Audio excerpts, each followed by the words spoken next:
Hello, good evening, and aliens! I haven't done that for a while. I needed to do that. Right. There we go. And there's Mr. Wayne. Is there Mr. Wayne? Can we hear you? Hello, Mr. Wayne. There you are. Oh, sorry. Huh? There we go. We lagged a bit there. Hang on. Oh, it is lagging a bit, isn't it? Yeah. I think it's just the internet. I think the internet. Right. Hello. Hello, ladies and germs. Welcome to the Dark Mirror Show. We are back. Possible. With more neck than a giraffe. Wayne's frozen again. Oh, no, there he's unfrozen.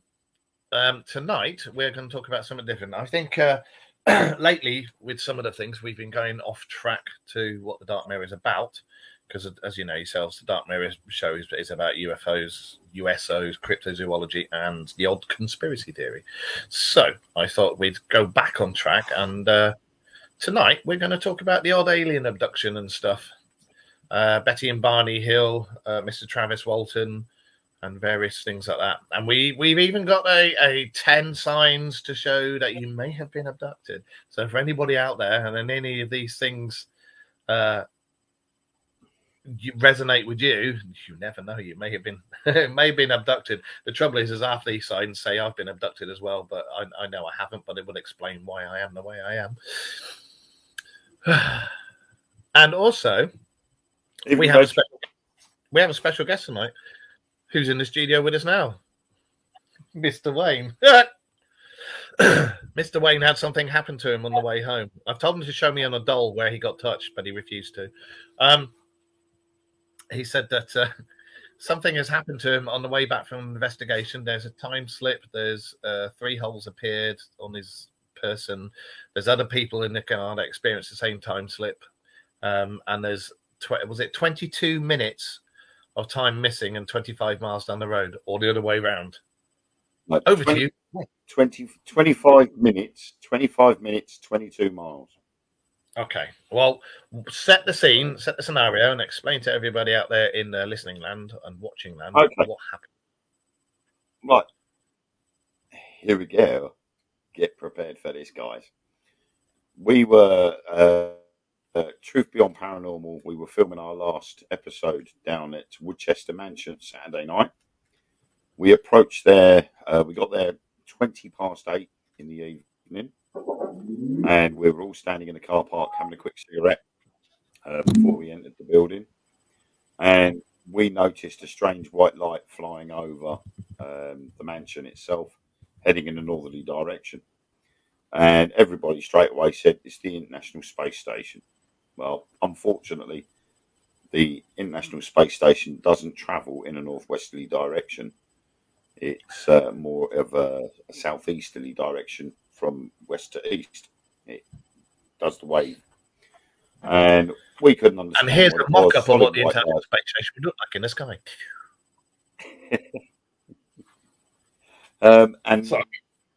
Roughly travelling at the same speed, or a little bit faster. We chose to ignore it, got on with the night, and around about 2:30, we finished. We got in the car park. We programmed our sat navs for the journey home. My sat nav had said we would arrive back in Colchester at 6 o'clock in the morning, bang on 6 o'clock. So we started our journey. We got onto the M25. Ellen had fallen asleep in the front. Our team members Chloe and Mick were sitting in the back, and we were chatting the event, the investigation all night and various bits and bobs. And the next thing I know, we're approaching the A127 slip road on the M25.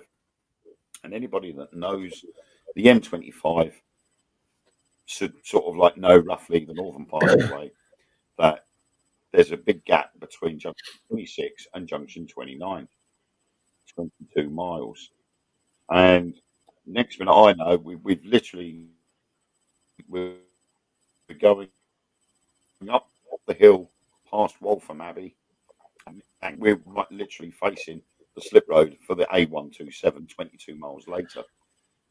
So we've slipped down the slip road.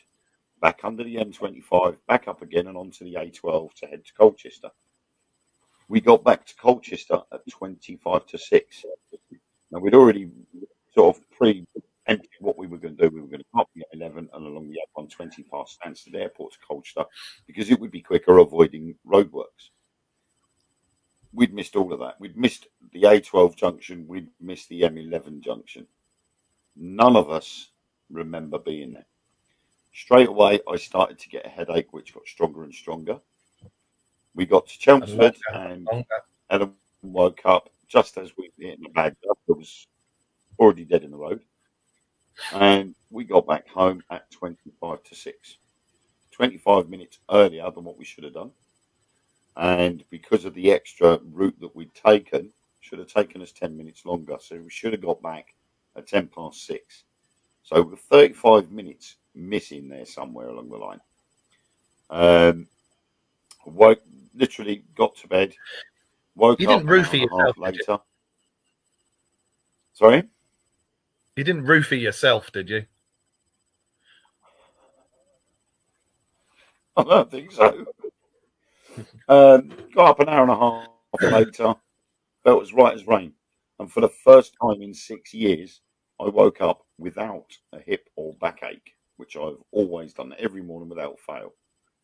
And that's happened for the last 2 days. I've woken up in the morning, no hip ache, no backache, got up right as rain, full of energy. And all day yesterday, I still had the headache until about 3 o'clock. Ellen had also had a headache and at 3 o'clock was violently ill.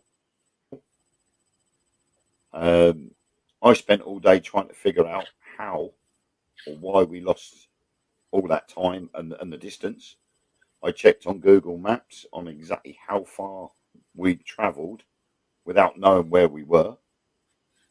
And it was exactly 22 miles or 25 minutes distance from Waltham Abbey to the junction for the A127, which leads to Southend and Basildon. Yeah. So we're like, right, okay, how have we lost all of that? My headache's gone by 3 o'clock. Ellen's been ill. Still tried to figure it out, chat to a few people, including Mark. And for some unknown reason, everything seemed normal again. And then today I spoke to Chloe and Mick, who were sitting in the back seat. Even they can't remember us going past the M11 junction or the A12 junction. They both just remember being at the 127 from Waltham Abbey. So the three of us that were wide awake in the car cannot remember that 22-mile journey. It's completely blank. And I spoke to my mum about it, and she said, could it have been your sleep apnea? And I said, sleep apnea for 22 miles. I could not have fallen asleep at the wheel of a car at 70 miles an hour for 22 miles. It's physically impossible. So what could it have been? You know, we look at things like the Faye abduction, something like that. How would 3 people that are wide awake in a car mysteriously fall asleep and drive 22 miles in 1 second? Well, I mean, it's like we spoke about before the show. The Fae are known for doing dark stuff, but not healing yet what ails you and plonking you down the road further on than you should be. And they were known for taking kids and this, that, and the other. But the Fae also came from elsewhere, like our visitors do. But I don't think so. In a sense, that is quite disturbing. Well, it is quite disturbing, quite a serious thing, because it's left 4 people wondering what the hell happened. Yeah, and there's also the 3 dots that have appeared on your leg, the 3 puncture marks.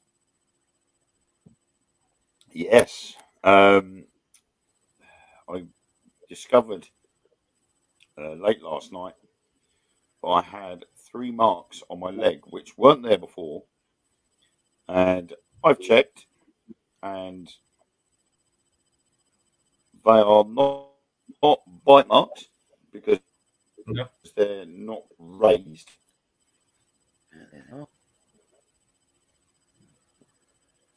Be warned, he's going to get a photo But of his they leg weren't out. there It's like Saturday night, and they appeared at some point during Sunday. and they're quite far down your leg as well. I mean, Yeah. have your crabs got overly active or something? Is that That's on my leg?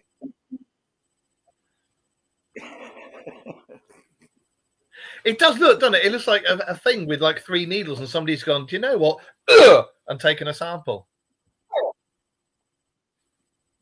Well, I mean, at some point during the day yesterday, if I could have scratched it, so that might have opened it up a bit.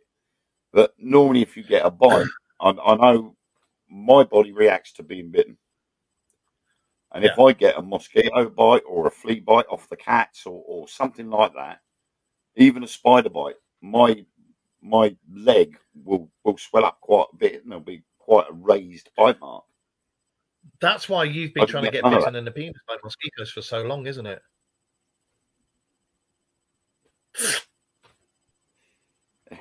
Yeah.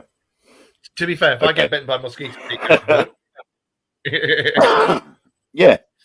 If I get bitten by a bug, wherever I've been bitten puffs up. But that when we went to Rendlesham, you got bitten, didn't you? And it all. Yeah. Exactly. Whenever I get bitten, it always raises up, and I end up putting Amphosan on to try and calm it down. To be fair, if I get bitten somewhere, that nearly always raises up anyway.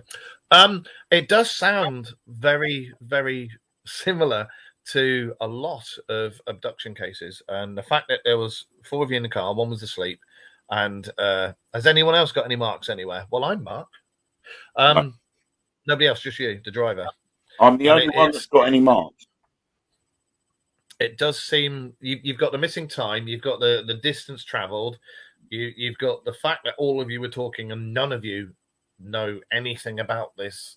None of you whatsoever know anything about the time, the distance, or anything, and you were all, what the fuck? You've now got those marks. You've gone past Waltham Abbey, which has had a plethora of UFO sightings, and it's had some recently as well. And you saw one when you were on the investigation as well, didn't you? There was a UFO went over that you described just now. It's very similar, especially reminiscent of the Betty and Barney Hill case. Yep. And that's they had very. I mean, obviously, with this line of work, Andrew, hi Nicola. I think, well, some people out there might be going, "Oh, right, yeah, okay, this could be this and this could be that," and oh, yeah, you're just putting this on. And I'm like, no, because we are serious investigators. We're not doing it for the fun of it. We're doing it because we enjoy the hunt as such. And I've had it happen to me before, where I have missed sections of a journey, and I've just put it down to, I must have been tired, because it's just been me. I've been on my own, so I can't prove anything otherwise. To be fair, I get that sometimes. 2 other people in the car that are wide awake. Yeah, 2 other people in the car that are wide awake and actually having a conversation with you. You're talking, so you haven't got that risk before. And that's the thing. That's the thing. If you've been on your own, and your body is physically doing something. Yeah, if you've been on your own, that's because there was one other thing as well. Go on. There was one other thing as well. Was the radio that was playing in the car? Oh, the radio is set to Heart FM, and the radio will tune into the Heart FM signal only. So if the signal changes because it's gone into a different area, it only changes by 0.1 or 0.2 on the dial. Hi, Sarah. When we actually got back sort of round and back onto the A12, I noticed the radio had been changed to Radio 1. Now, is that the default station? Is that the default station for the stereo? Is that the default station for the stereo if it loses power? That was the original preset when I got the car. When there's no battery on the car, I reprogrammed it. Yeah, what I mean is when there's no power whatsoever, battery's off the car. When you put it back on Yeah. again, is that what it goes to? Does it go to that station? Because there's a battery in the radio itself as well. It keeps hold of the stations. See, to me, that But when sounds I like got the car, I power changed train. the default. I changed the default. Radio 1, when I bought the car, was on preset number 1. And then it was just random shit on the other 7. So I purposely changed it to Heart FM and reprogrammed it so that number 1 was the preset for Heart FM. So then when we got back on the A12, I noticed it was set on Radio 1, which is about 2.4 on the dial higher than Heart FM. I didn't change the station. Ellen was still asleep, so she didn't change the station. But for some unknown reason, it was on that. So I had to reprogram it back to Heart FM. So you've got the missing time, you've got the distance travel. So you've got you've got to me what sounds like a total wipe of the electrics, everything going off and then coming back on again. Because that sounds like even the battery in the stereo has just gone and then come back, and it's put it back to the default setting on the stereo. That's why I was asking. It sounds very, very similar to a lot of abductions where people have been in cars. It sounds very, very similar. Just for those of you watching, and hang on, just 1 second, mate. For those of you watching, this isn't. We haven't gone. Oh, let's make up a. This is literally Wayne came to me in a week and said, "You're never going to guess what's fucking happened." And I was like, "What?" And he told me this, and I went, "Really?" Well, funnily enough, I was going to talk about alien abductions and stuff this week, so let's talk about it. So this is all what Wayne has said to me, and I've known Wayne for years and years and years, and he's never bullshitted me, and I've always got his back, so I believe him. So just make of it what you will. We're not saying it is an abduction or anything like that, but it's very similar to a lot of cases. Yeah, I mean, like I said in the past, when I've missed part of a journey, I've just put it down to tiredness, and that was it. But yeah, I've had that myself. So a lot of people. Yeah, I mean, from Colchester to Woodchester Mansion is the best part of 3.5 to 4 hour journey. And the last time I did a journey that long for an investigation and then driven back home again was at Athelhampton House down in Dorset or Somerset, one of the two. And it took me 5.5 hours to get there. We did the investigation and then 4.5 hours drive back. I didn't stay down there. So that was 10 hours travelling that I did in one hit. And I remember that when I woke up 5 hours later, after when I got home, I had 5 hours sleep. I was literally hanging out my backside for the rest of the day. Yeah. It is after an investigation. It was Ellen's birthday, and we had to organise a birthday party. So I had to be up, and I was absolutely shattered. I just wanted to come back home and go to bed. Right. And literally, as soon as the party had finished and we left, I got home and I was gone. I was out like a light, and I suffered from it for a couple of days afterwards. I was still tired and I couldn't get back with it. But yesterday morning, I had an hour and a half sleep, and I got up and I felt like I could go for a jog somewhere. I had bags of energy, and I was like that all day, despite having a splitting headache. And Ellen I didn't go to bed till midnight. I've had no paranormal hangover whatsoever. Right, that's another thing. It's not making sense. Ellen has felt sort of quite tired, full of cold. She had the sickness in the afternoon yesterday, and she's had the really bad headache. Chloe, who was sitting in the back, who I was talking with on the way back, she just had a loss of appetite. And Mick had the symptom of shed loads of energy, and he said to me not half an hour before we went live that he didn't feel like he'd been on an investigation.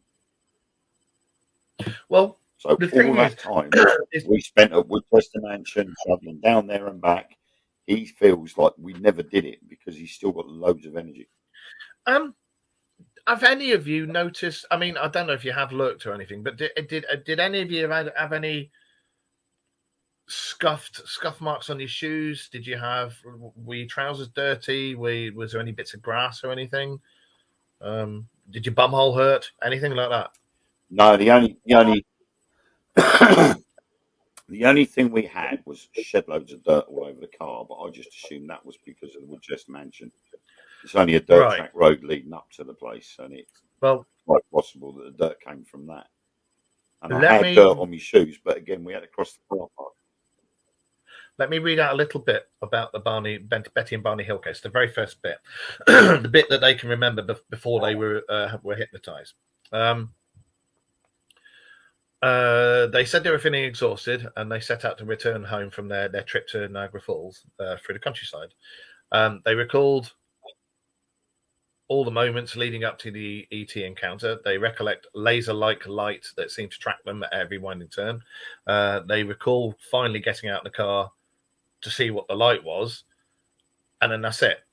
They then forget, and then what they can remember is climbing out of their car to get a close look at the light. And then the next thing they knew, they were in their car driving to New Hampshire, and I think it was something like 27 miles down the road.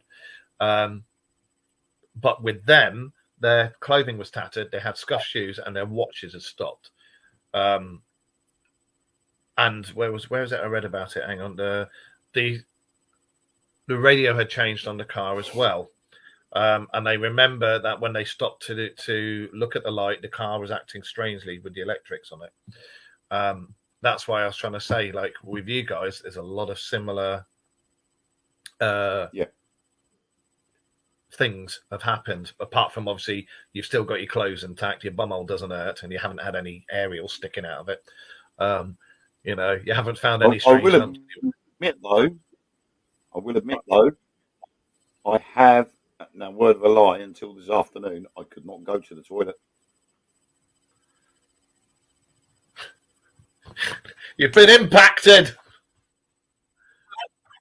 No, after having evening milk, after having the like a normal week and normal food and everything else, I usually go regularly. We stopped at the services on the way down there, and I had the Aberdeen Angus double steakhouse, big old burger with the chips and a drink. We'd had snacks and that while we were in Woodchester Mansion, so we'd still eaten food. And then yesterday, my appetite had completely gone, but I never went to the toilet. And you can usually go once or twice a day. I didn't go at all yesterday until today. Yeah. And without being rude, when you did, was it a bowling ball? To start off with, it was. No, so I'm trying to do it delicately. I know it sounds gross, but I was fairly constipated the first time. Right, without trying to sound gross, could something have gone up and impacted and pushed things back? I mean, was it a gay alien? We don't know. It's possible because as a professional driver and driving coaches, when you drive a longer distance, you can cause constipation. So it ends up acting as a plug, basically. Yeah. But I've never had that situation from a 4-hour journey. Never had that before in a 4-hour journey. Yeah. But obviously bearing in mind that once we got to Woodchester Mansion, we were walking around until 2:30 in the morning, which would have helped loosen things up a little bit. And then a 3.5-hour journey back. And then that was it until yesterday evening. So it shouldn't really have happened, but it did. The conversations we have on this show, I tell you, ladies and gentlemen, this is. Yes, you're right about. That's all part and parcel of it, isn't it? You know, with an alien abduction, you might have to get down to the nitty gritty part of things. You know, with any situation that could affect someone, you look at how it has affected them. Like I say, with Nick, he just had plenty of energy and feels like he never went on the investigation at all. Have you lost any weight apart from the £10 poo baby that you had? I wouldn't know because I don't weigh myself regularly. Right. Where was it? Sarah said about Travis Walton. Travis Walton, sort of similar. He saw a light, walked towards it, zapped, and his mates drove round and round and round where he was and where he'd been taken from, calling out his name. They couldn't find him, and some of them saw him being taken off. When he came back 5 days later, I think the first person he rang was his sister or the sheriff. I can't remember, but he was £10 lighter and had no recollection of what had happened. And they had, again, like Betty and Barney Hill, they had to hypnotize him to get the details out. Maybe you need to be regressed. In a sense, I feel a bit lighter, but I also feel a bit taller. There's no need to rub it in. You need to go back. When I stand up, I do feel a bit straighter, but I also feel a bit taller at the same time. Ladies and gentlemen, you heard it yourself. He said he feels a bit straighter.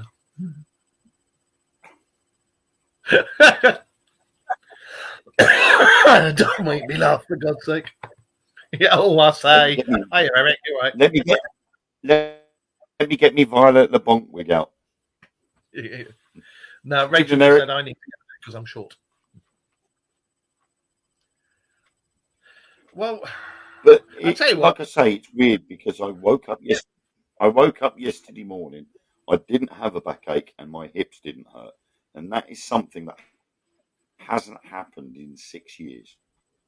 And I've had a bad back since 2000, and every morning throughout the day, if I walk for too much or I sit down for too long, my back starts hurting. And then obviously about 7, maybe 8 years ago, it started to affect me hips. And then 6 years ago, I started waking up in the morning and my hips would always be hurting due to how I was laying at night. This morning and yesterday morning, I've woken up and I've been as right as rain. My hips and my back have not hurt at all, not one iota. And nobody else has got any holes. Nobody else has got any aches. It's a nice thing, and that's the worst part of it. Sorry? Nobody else has got any unexplained wounds or soreness or anything like that. Just yourself. No, the only other person that's been affected by it, the worst, is being Ellen, because Ellen had the headache as well. The other two didn't, but Ellen was also violently sick at about 3 o'clock yesterday afternoon, and there was no reason for her to be sick. She just went into the bathroom and upchucked, and that was it.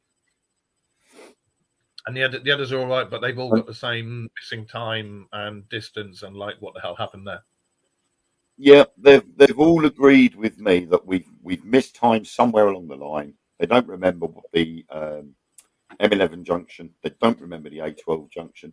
They just remember me going, "What the fucking hell are we doing here? This is the 127. Yeah. This is going to Southend and Basildon."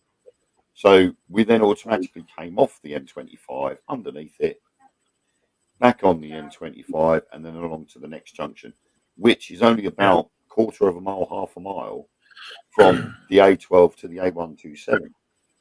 So we travelled that extra mile to double back on ourselves to go on to the A12. Were you on the M25? We were on the M25. Otherwise known as the road. But Mick and Chloe do not remember seeing the M11 junction or the A12 junction. We'd gone completely past it. Well, obviously, as you know, they turn the lights off. Yeah. Except for at the junctions. Yeah. So you would remember seeing all those lights, especially the M11 and the A12 junction. There's lights everywhere. You wouldn't be able to miss them, but we did. And then next minute we know we're coming out the other side of the A12 junction, looking at the sign for the 127. So, you know, and with Chloe and Mick, all Chloe had was a loss of appetite, and Mick confirmed that he felt like he hadn't even been on an investigation. He was like me. He had plenty of energy but felt like he hadn't been anywhere. For those of you who are watching and wondering why that's a big deal, I do investigating as well. And normally, because I live in Yorkshire, for me to do an investigation, everybody, all my friends and everybody, they all bloody well live down south. So I have to go down south to do the investigations. By the time you've done it, if it's been a good night, you do get drained because sometimes the whatever's there will use your energy without your bloody permission. And then when you come back, by the time you've done all the driving, done all that and that, you're knackered. And the next day you'll have what's called a paranormal hangover, which for those of you who are properly in the paranormal world, you'll know exactly what I'm talking about. And it sucks. And I know that every time Wayne's gone on an investigation, he's because we yap all the time, and he's always going, I'm bloody knackered, or I need it, or I'm going to go and have a kip, or I've got a paranormal hangover. And for him to turn around and go, I'm sprightly, that's wrong. Because I mean, he's a bit of an old fart, you know. He normally, you know, he'll sit back and he'll fall asleep, and you go, bring me my pipe and slippers, Ellen. You know, so this is unusual. It is very unusual. I mean, I only had an hour and a half sleep. Well, that is very strange. And so to go for an hour and a half sleep and then be up all day until midnight, you know, so it's either that or are you back? Are you exactly? That should have affected me. Under normal circumstances, that would have affected me big time, and I would have been in bed by 9 o'clock. But for some unknown reason, I took Tamsin to a birthday party, and I was running around with her on a playground for a couple of hours. I then got back, and we were sorting out with the kids. We were doing the dinner and everything else, and then we sat here playing games on our phones until midnight. And we're just like, "Hang on, we should be in bed. This isn't right. We should be doing this." And yet, I was wide awake. I should have been asleep. When you guys did the investigation, did you by any chance make an impromptu pizza in the wild and sprinkle wild mushrooms on it? No. So you didn't have a mushroom pizza? Well, okay, well, that explains that. We did, there you go, guys. Did laugh at a cow. You laughed at a cow? Was that before or after the pizza? Was that before or after the pizza? Yeah. There was a poor cow in the field at the back, and it had a bloated stomach. So we reckon it might have been a bit of methane exposure. In that case, sorry, I'm eating a spring roll. Shall we do the top? Shall we do the signs that you've been abducted by aliens? Yeah? Yeah, go on. Now, for any of you watching or listening to this, these apparently are some signs that could say you've been abducted by aliens. Me, slightly skeptical about these signs, but you know, it could also be the signs of just a hell of a good night out. But we'll do them. Wayne, do you want to read the top one? Yeah, the first one, number 10, is strange windows of missing time, which is obviously what me and my passengers had experienced. Obviously, missing 25 minutes or so of time. Perhaps the biggest indicator of any alien abduction is the sudden realization of missing time. These windows can last from a few minutes to up to several hours, and quite often those suffering from these disturbing episodes turn to hypnotic regression to unlock these repressed memories. Incidentally, the use of such techniques divides opinion even in the UFO community. Many skeptics suggest that the results achieved under hypnosis are unreliable. Some even claim that they are simply cases of the witness being led by the person performing the session. We should also note, though, that many others believe hypnotic regression to be very credible, and what's more, it is used often for various reasons outside the UFO circles. Obviously, the longer the amount of time a person can't account for, the more unnerved they feel. That edginess then turns to constant anxiety, and that is where we'll turn our attention to with Mark. See, I've got a couple of things with regression that I've heard, and I'm not sure if it's real or not. I've heard that if you get regressed, if you've already got a preconceived idea in your head about, like, if they're trying to regress and find out who you were previous life, that if you've already if you've already got every single time I'm doing the show. Look, hang on. Every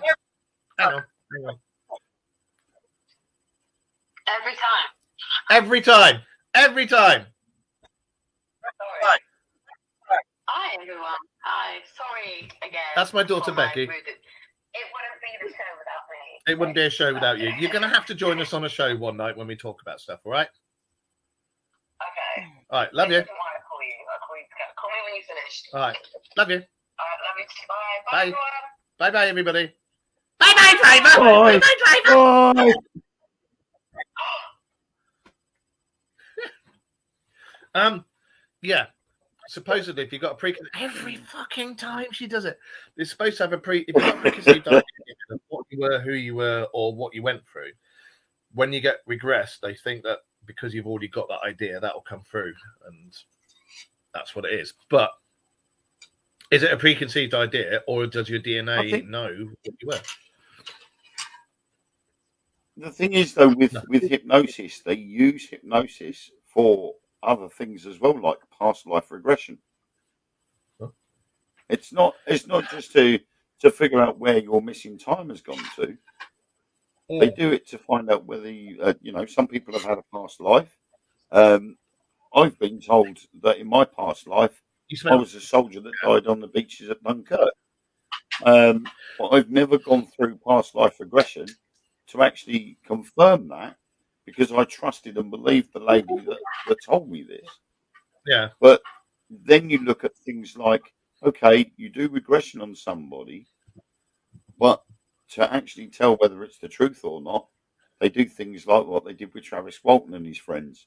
You have a polygraph test, the good old lie detector test. There was only one who didn't. Those were confirmed.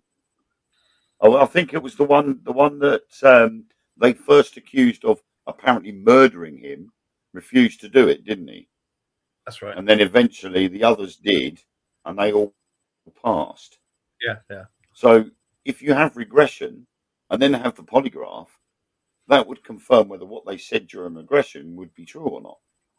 Well, it's like what you were saying. I mean, So regression is used you'd have by something police. else to back it up. Well, regression is used by police in a lot of murder cases, rape cases, this, that, and the other, in various places around the world. Like you said about Dunkirk and stuff. I've been told that I was something to do with a war. I was famous, but we don't know who, what war, whether it was 1,000 years ago, 500 years ago, what, we don't know. But I've never been regressed because I'm like, I've got a preconceived idea. Is that going to come through? However, I've seen regression done on people who don't have any preconceived ideas, and I've seen it done properly. I've been there, and they're not being led by the hypnotist or anything, and they come out with all this stuff, and some of it's what the fuck, and these people are like people who wouldn't ever come out with stuff like this, So there's something to be said for it.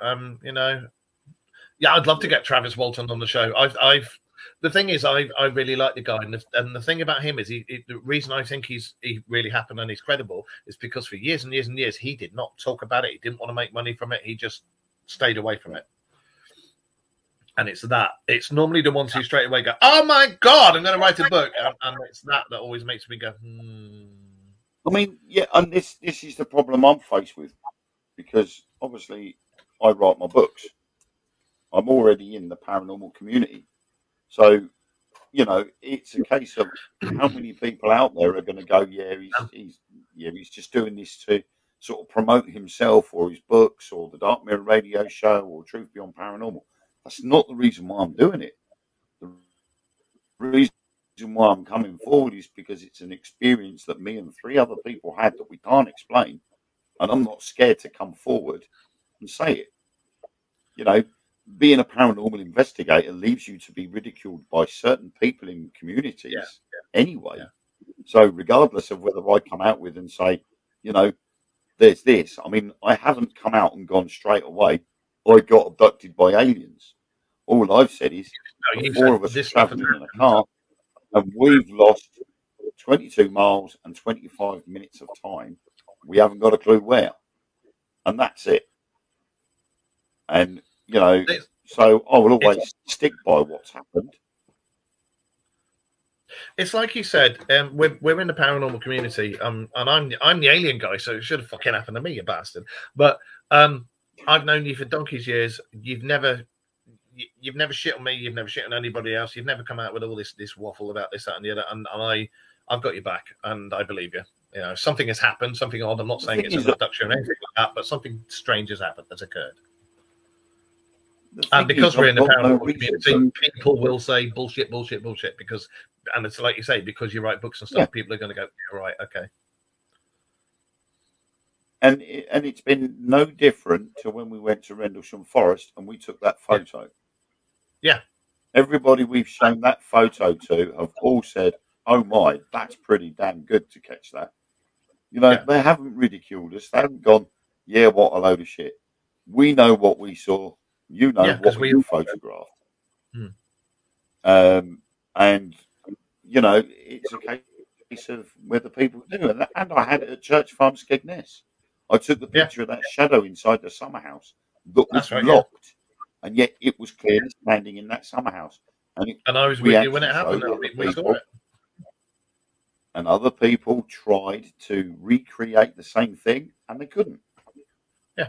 So, you know, we're not doing it for the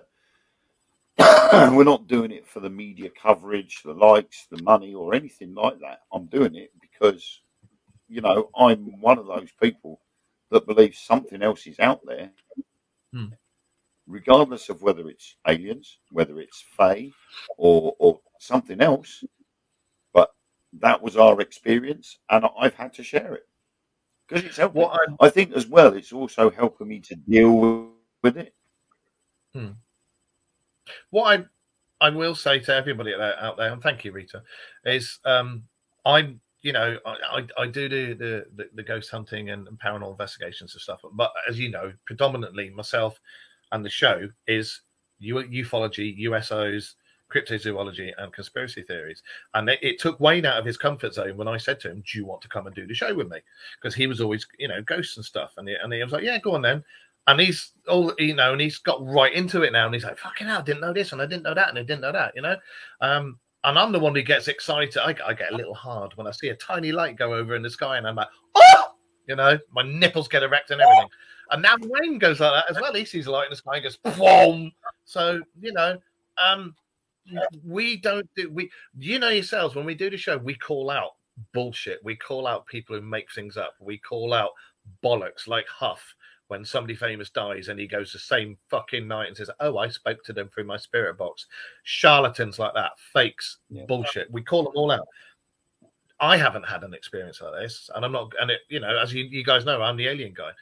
If anybody was going to come out with something like this, it'd be me. But on this show, we don't lie. We don't make things up. We literally we research everything before we do it. And Wayne came to me in the week and said, "You're never going to know what's. Can I speak to you?" And I was like, "Well, I didn't. I told you last. I actually came to you last night because it was. And you said you're not going to believe this. Hours of Sunday morning, yesterday morning, that it happened. Yeah. And straight away, I told you what had happened, and I gave you a timeline of everything. And I told our director of TBP, Sam, I told her what happened as well. So she's going to put that into the episode as well for Halloween. So, you know, it's an experience that I had to say something straight away because I don't want to sit on anything. It had to be put out there straight away because you can't sit on anything. Over a course of time, something like that's happened could change, and you don't want it. You don't want anything to change, and it's a case of remembering. So it's writing it all down in a timeline, which I've done. Report. I asked you to so do I can remember exactly what happened where, and it helps me to deal with it. So, like I say, dude, I believe you, and you sent me the report as well, so I'm keeping that. Right, where were we? Right, signs. Signs that you may have been abducted by aliens. A sudden feeling of anxiety is often recalled by people who discover that they have been abducted by aliens. And what's more, I got another one in. This panic state often results in other issues. For example, many have some feeling of having to be ready to go on the run at any moment. They don't. and they don't know who or why they're running and what they're running away from or anything. And it's worth perhaps noting that the Betty and Barney Hill case, before regression, the same as a lot of other people, they'd speak about how they kept a packed bag ready by the door, and it was ready to just pick it up and put it in the car, and they had no idea, for a quick getaway, and they had no idea why they did this or this, or things like that. A lot of the South American cases, when you read them, they say the same things, and it's only under regression and stuff like that that it comes out as to why. Because your real you inside, your repressed bit's going, fucking move, but the anxiety, it's definitely worth noting. A fear of something that you can't see or hear and you want to run away from. I am ever so sorry about the dog in the background. Let me just close the door a minute.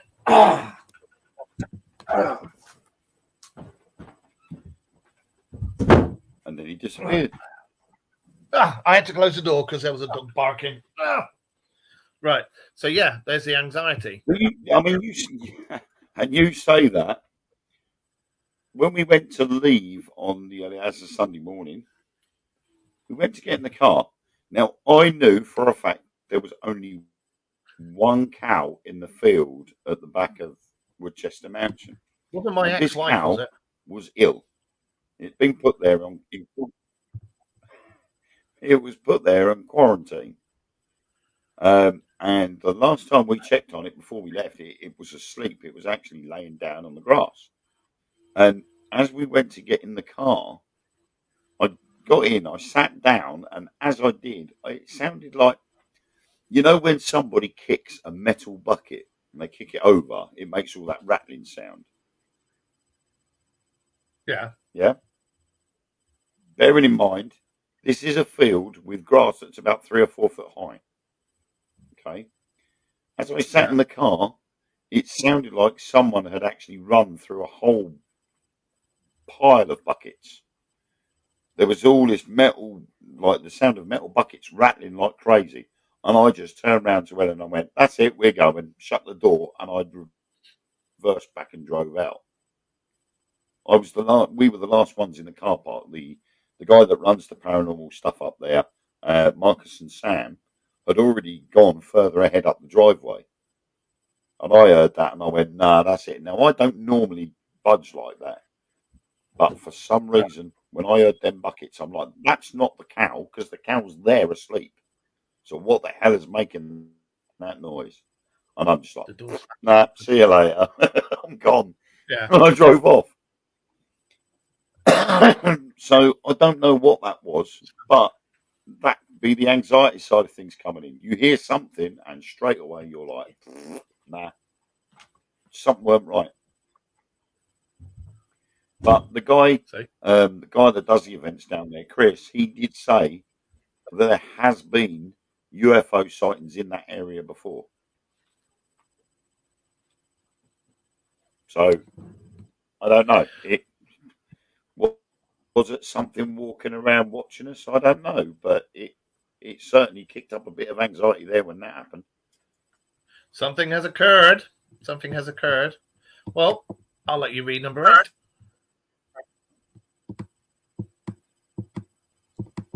Number 8. Hearing strange noises while going in and out of sleep. Can I just say, many paranormal researchers suggest that moments when a person is going and coming out of sleep are events. This is. Before we read it out, anybody in the chat room, if any of this rings a bell with you, let either myself or Wayne know. Remember, you can message us, you can message the show, or you can send us an email at the Dark Mirror Radio Show at yahoo.com. And also there is a website going to be coming up for the show, so keep your eyes peeled. And also, if you're hearing strange noises before you fall asleep, 9 out of 10 times it's your missus farting. Anyway, carry on. It's you snoring. Anyway, this is some claim when they or perhaps their mind are most open to unknown energies that surround us. Many abductees have reported hearing the chatter and whispers of these strange entities during this time. These little understood moments, even today, are the subject of debate. As far as alien abductions are concerned, Though some researchers believe these sounds are actually the last memories of the conscious mind, perhaps it was recalling the beginning or the end of an alien abduction incident. For example, many people report hearing a strange machine-like buzzing during these moments, which is what I had Sunday morning. Might these sounds be of a genuine alien aircraft? Other sounds include metallic tapping noises, and perhaps most unsettling, the constant sound of strange voices speaking in an equally strange language. Such notions are nothing more than speculation. However, many who claim alien abduction often mention such details, and that means we surely can't ignore it completely. I asked you, didn't I? Actually, when you were recounting what had happened, I said to you, didn't I? Did you hear any strange buzzing or like white noise or anything like that? And what was it you said?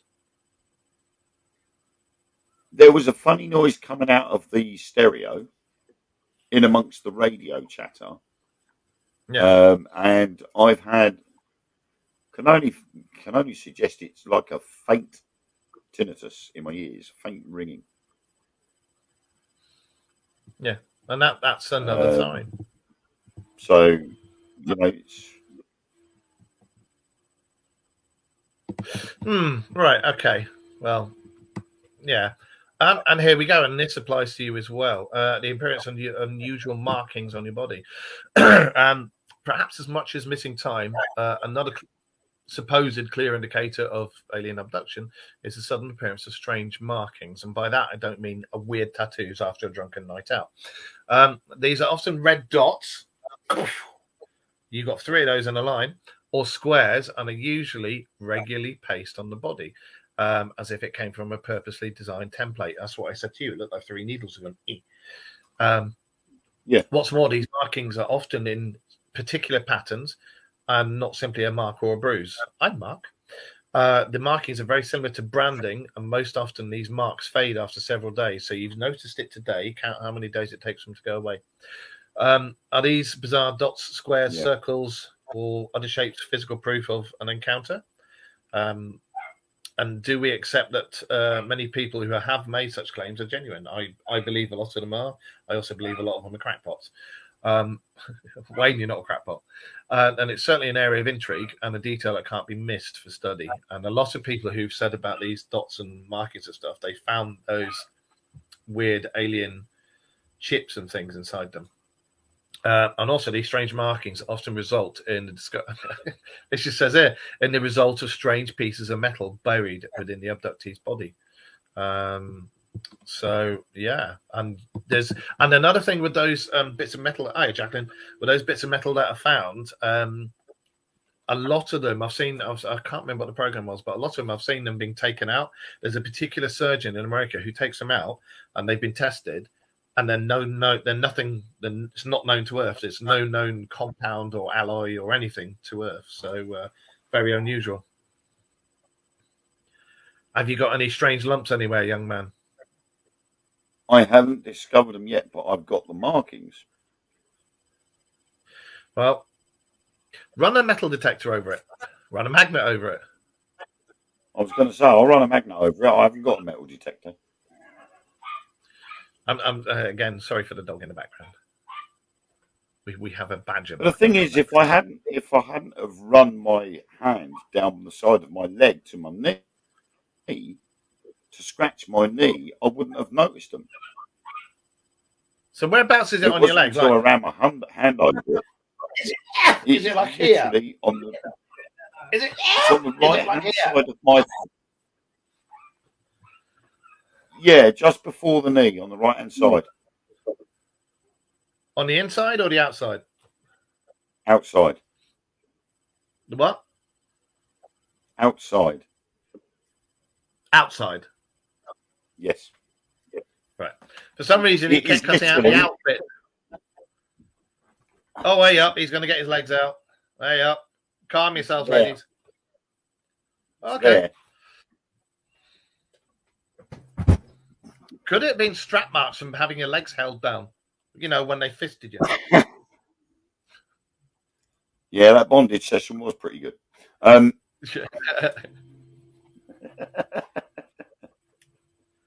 I'm not into that. So, I mean, and like I say, if I get bitten, I literally come up with the bump. So I should have had 3 bumps. Evening, Irene. But I haven't got the bumps. I literally I can feel the holes. I can actually feel the little dips, the indentations. And So you can clearly punctured. see from the picture that I showed earlier, Yeah, that there's something has pierced the skin.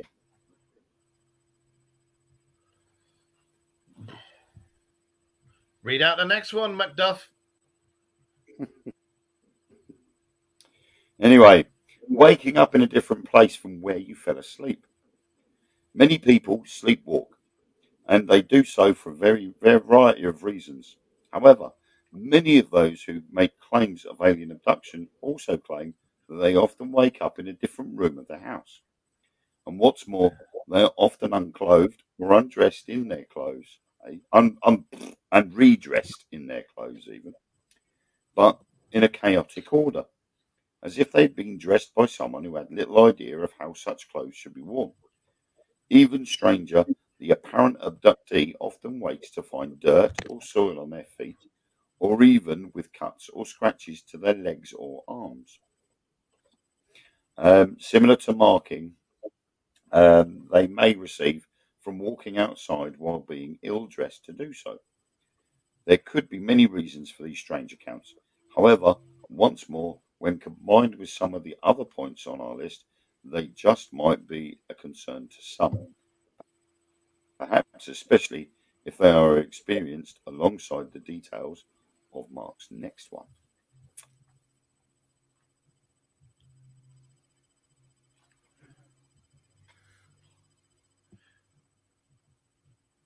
The thing is, Irene, they're first lumps and bumps. They're actually going inwards, not outwards.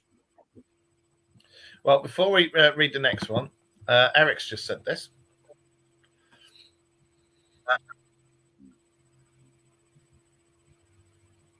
Yeah. I normally have that, but that's normally after a session. Right. Let's have a look. Right, you've done waking up in a different place. So let's do intense nightmares leading to insomnia. And that's been recorded in a lot of cases too. But it was only recorded in cases where people had medical experiments and stuff done on them. So everyone has a nightmare from time to time. And it'd be quite strange if we were not to have a bad dream every now and then. I know I do. However, many people who claim to be abductees also claim to begin having extremely intense night terrors. So if you start having bad dreams, log it. In fact, so bad are these dreams that they usually lead to a state of insomnia. And according to many files on the subject, these nightmares usually feature a creature with large eyes, or more intriguing, many witnesses claim that owls haunt these strange and intense dreams. And it's not a cat sitting on your face and go, and you wake up and just see the cat's eyes go, ah! And go back to sleep again. As we You're right. We should note that some researchers liken the owl's image to a confused sighting of a grey alien, which, when you think about it, makes sense. The owl's face, the alien's face with the big eyes, and an owl with big eyes, you know. With this in mind, it's perhaps easy to see why people who make such claims often exhibit other strange traits, such as paranoia, and I would have thought pareidolia would come into that as well.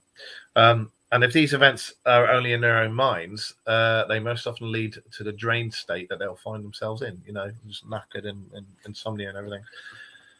And as Wayne and I were saying, like, coming out and telling people things about this, at least your credibility going down the tube and people going, yeah, right, this, that, and the other. But with events that have been happening, and I can promise everybody here, Wayne didn't even know what the subject was going to be tonight. He literally got hold of me yesterday and went, dude, you're not going to believe what the hell's happened to me. Can I talk to you? I was like, yeah, right. And he came out and told me all this stuff, and I was like, what the hell? I was going to talk about this. So yeah. And like I say, I've known Wayne for years and years and years. I've got his back, and if anybody says he's talking absolute nonsense, you come and face me. But I believe something has happened. I don't know if it's aliens or what, but sorry, aliens. But I believe something's happened. So let me know if you get any bad dreams. The thing is, though, I think when it's if it's just one person that says it, then you know you could open yourself up to the speculation by other people. But when it's 4 people in the same vehicle, all experience the same. Well, apart from Ellen because she was asleep, but the 3 of us experienced the same thing. We all said the same thing. We all said, "How the hell have we missed those 2 junctions? It shouldn't have happened." So it's not just my word against everybody else's. It's 3 people's word against everybody else's. Yeah, and to be honest, the other 2 people are probably less of a crackpot than I am. Well, I don't know. I tell you what I'll do is next week. We'll do another couple of signs, and then you guys can figure it out. And if anything's happened to any of you, you don't have to come forward on the show or anything. Like I say, you can talk to one of us. We can be anonymous. You can be anonymous, whatever you want. Yeah, but we'll talk about Yeah. Anything to do with anything that's happened, you can always talk to us in confidence. We'll never mention your names if you don't want us to, so don't worry. But next week we'll talk about Betty and Barney Hill and Travis Walton. We might do a theme on that for a little while, but we'll carry on with the signs at the moment. And Wayne, would you like to read out the next one? Okay, the next one is bizarre effects around electrical equipment. Another point of intrigue is that many alien abductees often witness electronic equipment acting strangely when they're near. And these can be anything from small devices such as alarm clocks to televisions and computers. In some extreme cases, these electronic shortages result in small fires. In some cases, abductees claim higher electric bills begin to arrive out of nowhere. Yeah, I don't think that works. As if they were somehow draining the power system at their home. In most cases, a reason for such high usage escapes the energy providers. Perhaps even stranger, many abductees who report such problems also report having a strange and constant buzzing in their ears. Quite often, this buzzing takes place when a device might be acting strangely. Might this suggest a link between the 2? Perhaps some kind of release of electrical energy from the abductee and the respective electrical equipment. There are repeated examples of this type of activity in the files of UFO and alien investigators, particularly those who focus on the claims of alien abduction.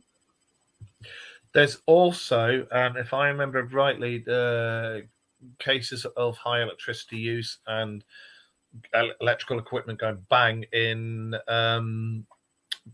teenage poltergeist activity, especially one particular case, that German girl, every time she'd walk down a hallway, the lights would explode.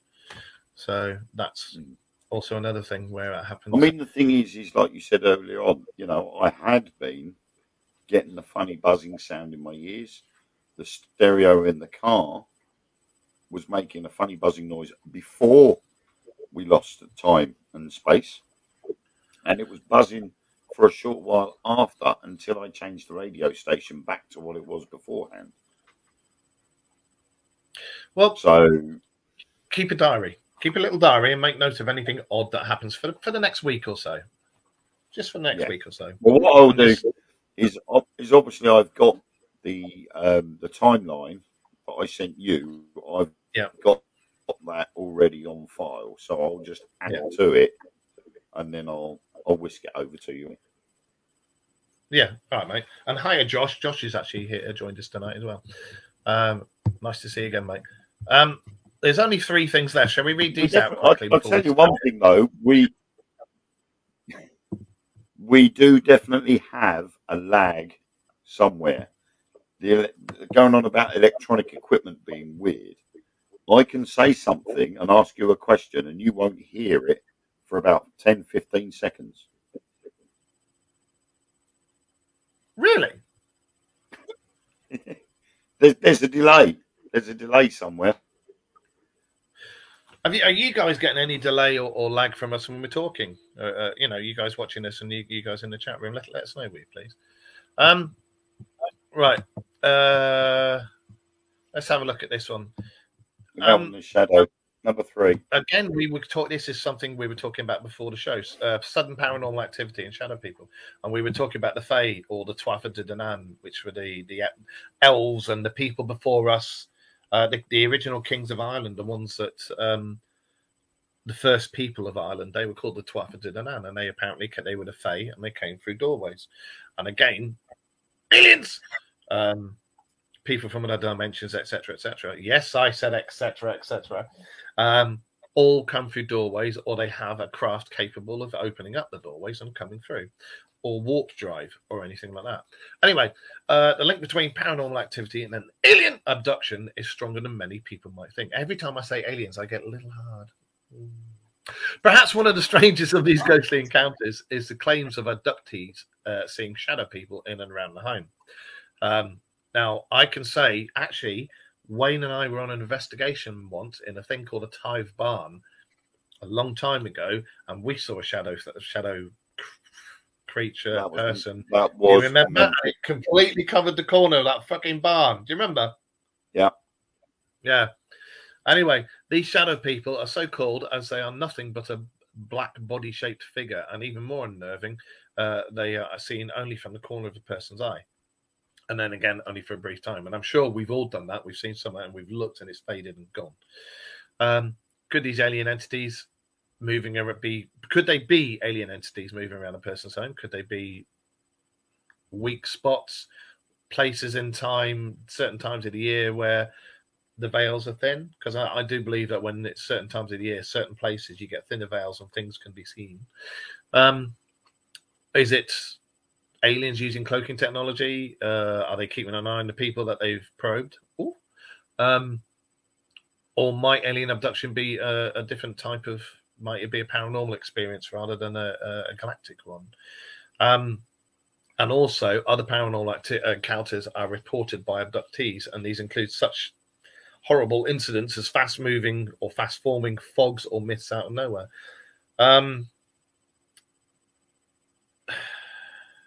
These things have been seen, I'm just reading this, have been seen on CCTV, and they've been spotted.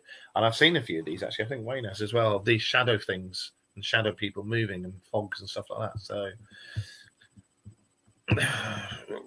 oh, where's he gone? You're boring him. I'm boring him. Well, go fuck yourself. That's charming, that is. I'm boring. Do you know what?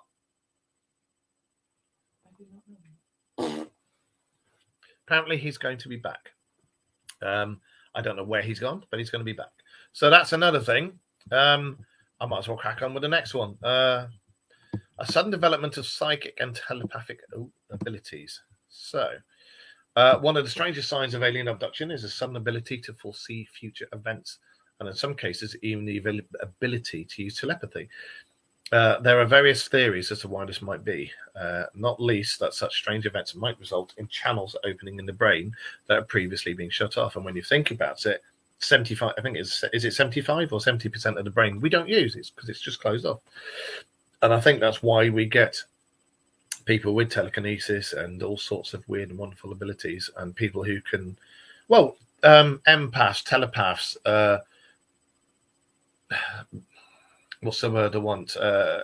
Not cold readers. People who can see the future. Edgar Cayce, people like that. And as well as these psychic abilities, many people also speak of sudden awareness of the world around them. And also other people mention they have a sudden understanding of the powers of the universe. Could contact with other beings open it up? Could, when you're being experimented on, could it open up these things? Could it open up the pathways and everything? Who knows? Have you experienced anything like that? Hello? Can you hear me? Well, apart from the fact that somehow my laptop just decided to go. So there we go. That's another thing. Have you still got that delay? I believe so. I'm asking you a question and it's like, Doop, doop, doop, doop, doop, doop. Yeah. Yeah. Oh dear. Yeah, Wayne went for There must be a wee delay there break. somewhere. Yeah, Wayne went for a wee break. I don't know. I was looking at the screen, and then all of a sudden, my shot just got smaller and smaller and smaller, and then just disappeared. Bless you. So I literally had to log back in again to get back in. Bizarre. Well, Rita says we're lagging as well. So yeah. All right, you read out number 1, and then we shall say bless you and goodbye, everybody. So you read in number 1, and let me know if you get any telepathic abilities. Number 1. I think I might have just shut the computer down. That was the telepathic ability. Anyway, stop making number 1 with your telepathic abilities. I'm allergic to you, Mum. It's alien implants. Perhaps one of the biggest signs of alien abduction is the discovery of strange pieces of metallic or stone-like material inside the body. These implants are often found during visits to a dentist or when receiving treatment for another medical condition. In some instances, these strange implants simply fall out of a person's body during a nosebleed, for example. Most people attempt to preserve such implants for testing. However, even more bizarrely, these devices often simply melt away into nothing. Why they placed into some people and by whom remains unknown. It would appear they are some kind of tag. Indeed, many people who come to realise they are a victim of alien abduction also realise that such events have happened over many years, sometimes even in different locations as the person moves around during their lives. Perhaps all of the points, implants, some solid proof of a truly bizarre incident.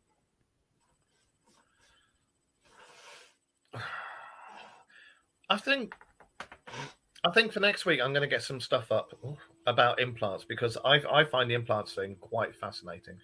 Alien abduction of pregnant women and removed a fetus from the belly and no scar tissue seen by the women. Yes, you're correct there. There's been several cases of that. And it's also like where, the animal mutilations where there's no blood, there's nothing, and it's been an incredibly hot thing, laser-like, that's taken all the bits and bobs out. So who knows? But yeah, there's a hell of a lot of cases with the implants, and they range in size and shape and everything. I'll get some cases of that up for next week, and we'll discuss that along with everything else. Wayne, keep an eye on those 3 dots, and if you find any unusual lumps other than the obvious, I don't want you waking up in the morning going, "I got a lump." No, that's Morningwood. Yeah, you just let us know if you get any strange lumps and bumps, and I'd say keep a diary. I think part of me is now worried. I mean, I don't know whether paranoia would be part and parcel of it, but now I've actually said something publicly, I'm a bit worried about the old MIBs turning up.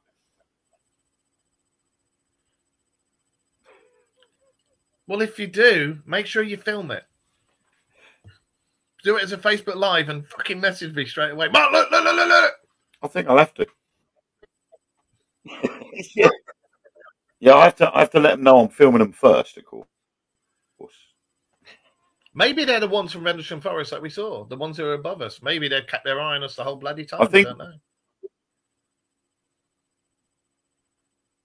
What? Well, we know we were being watched at Rendlesham.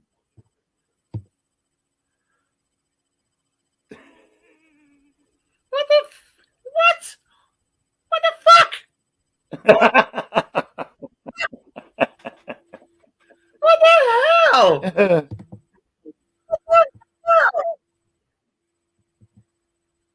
Welcome to the show, Siobhan.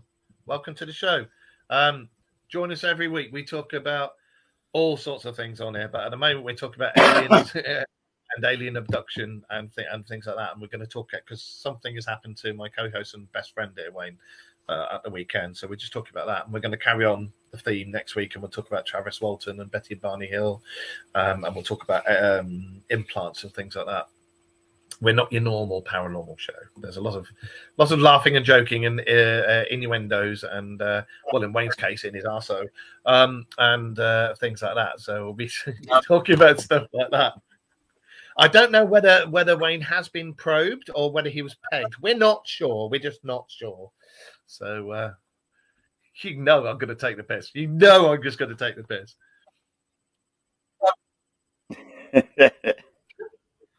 I mean, well, I don't feel like I have been, so.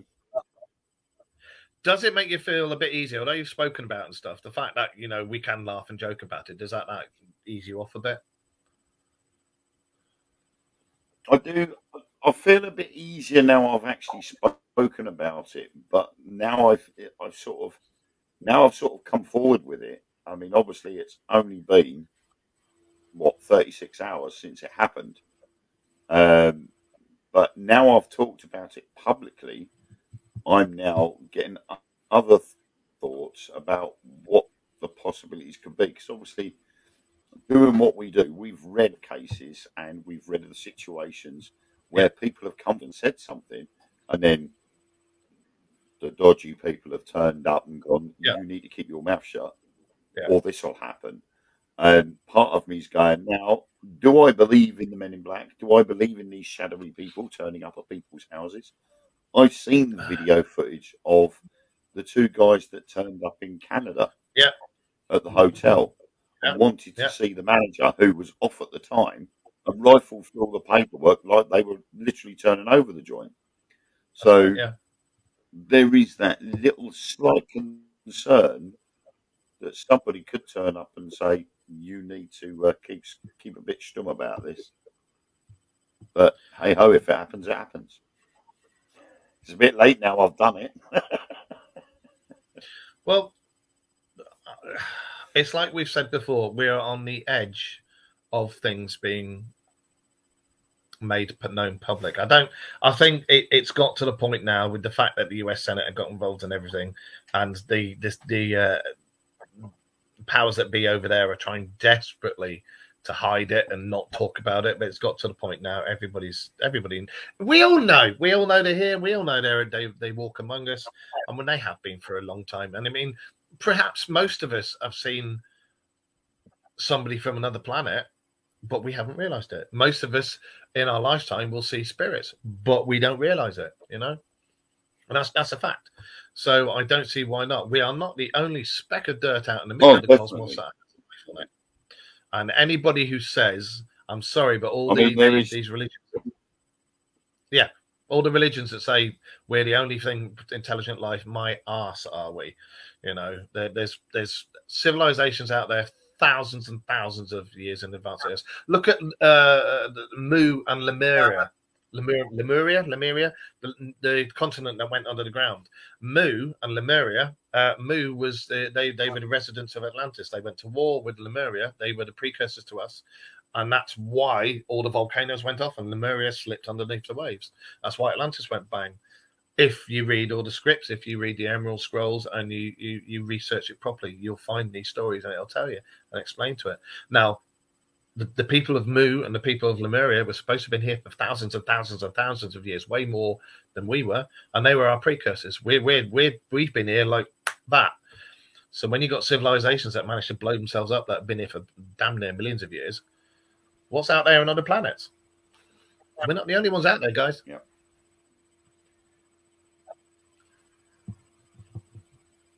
Wayne, it's over to you. Well, I'm just trying to figure out where you can say we're not the only ones out there. We're not out there. We're here. Just throwing that. No, out there in the cosmos. We're not the only one, because we are still in the cosmos. We're not the only ones out there in the cosmos. Yeah, exactly, Eric. How many times has it got to take all the heads of the state to say, yeah? But we're not out there, are we? We're here. We're not out in the cosmos. We're here. Stop it. Hang on a minute. I'll just It's split true, hairs isn't it? there. Oh, we've said for the last Yeah. 2 years that something is coming, and we were bang on the money. And I can remember we did a show when I was living at my old place last year, before all the Congress things came out, and this, that, and the other, and the disclosure came out, and we sat there and we said something is coming. The governments are going to start drip feeding us. This is happening, that's happening. They might be here, they might not be here. Oh, look, we've seen alien craft and this, that, and the other. And sure enough, it fucking happened. And we told you, we said about this nearly 2 years ago, and it's happened. So keep watching this space. There is something coming. And whether it's going to be good, whether it's going to be bad, I don't know. And again, we spoke about this on a show a few weeks ago. Something's coming.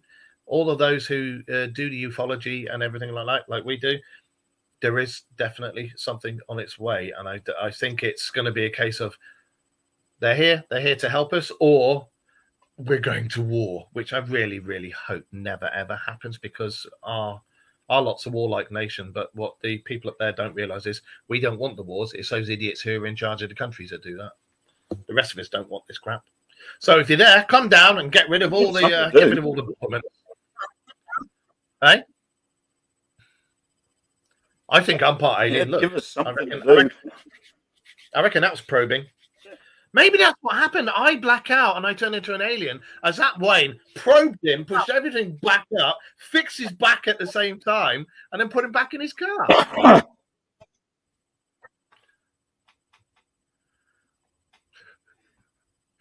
I need my medication. I was going to say, you need something. Fucking do, mate. Right. Thank you, everybody, for joining us. Thank you so much, Wayne, for coming out and recanting this to everybody. So don't judge. Just, as I say, I've known Wayne for a long time, and I've never known him bullshit about, anything, really. I've always had his back. He's always had my back. So, and for him to come on here and say something that could ridicule him takes a lot of balls. So, fair play. So everybody out there, thank you for joining us. If any of what we have said tonight resonates with any of you, please don't hesitate to get in touch with either of us. If you want to remain anonymous, we'll keep you anonymous. It's absolutely fine. But we take everything like this seriously. So we're not going to go and then talk about it all. We take everything like this seriously. So that's why we're here, guys. We spread the truth, and you can tell us the truth. And Wayne, good job. Took a lot to do that. So join us next week, 9:30, Monday. And we'll carry on with this some more, and we'll talk about other cases from around the world. And especially, I'd like to talk about the stuff that's been going on in South America with the face peelers. That's rather interesting. So, Wayne, over to you.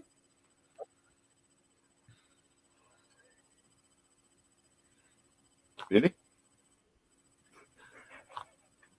Yes, everybody, thank you for watching tonight. And I don't know what I'm supposed to be saying, but thank you all for popping in and having a listen to my turn of events early as yesterday morning.